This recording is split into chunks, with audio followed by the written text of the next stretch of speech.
Hi, my name's Jones and I am a singer-songwriter from East London.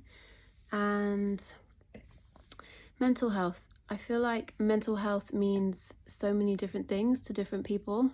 I feel like in my life experience, I'm yet to meet a person or a friend that hasn't had some type of negative experience with mental health, or a time in their life where they felt that they had maybe gone off the rails or lost touch with themselves. Let's face it, life can be really challenging and painful for a lot of people, and I can definitely identify with that myself.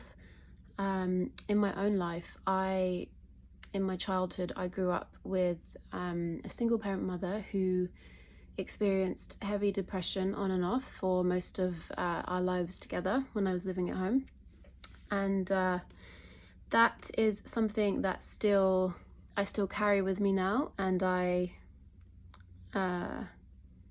guess I empathize with what she was going through and maybe have inherited some of those tendencies.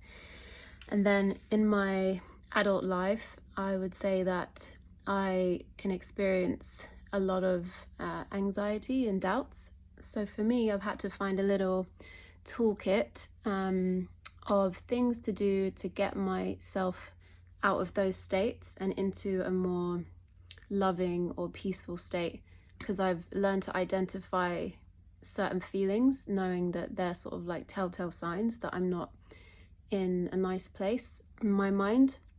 So it's just been a lifetime of trial and error, and talking to friends, talking to people.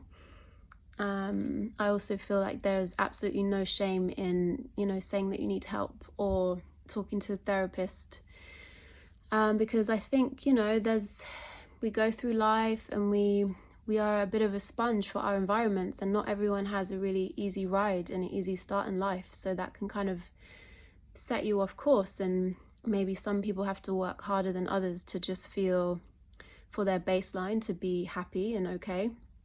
So for me, I tried lots of different things, but I definitely know for myself that exercise is one of my go-to things. If I'm feeling stressed or anxious or down and can't seem to get have the conversation in my head that shifts me out of it, then I just need to do something physical and physically change my state. And I have never been for a run that I regretted. It always has such a sort of transformative effect, and lifts my spirits, lifts my energy. You release endorphins and then you feel you've done something good. And then also recently I came across this breathwork exercise, and that stuff is all on YouTube, and I find that has been super helpful for me as well. And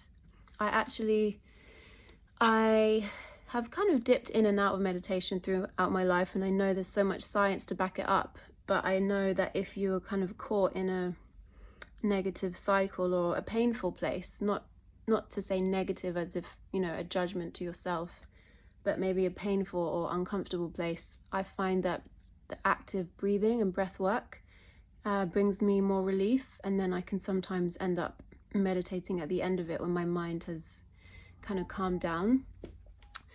And yeah, through exercise, through breath work, through being creative and feeling like I've been productive, these are all things that I use to help me return to strength.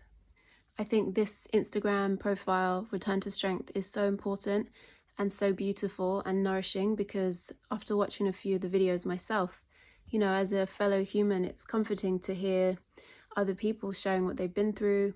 And you can hear one person say something and it sticks with you for the rest of your life, that that helped you or that got you through a tough time.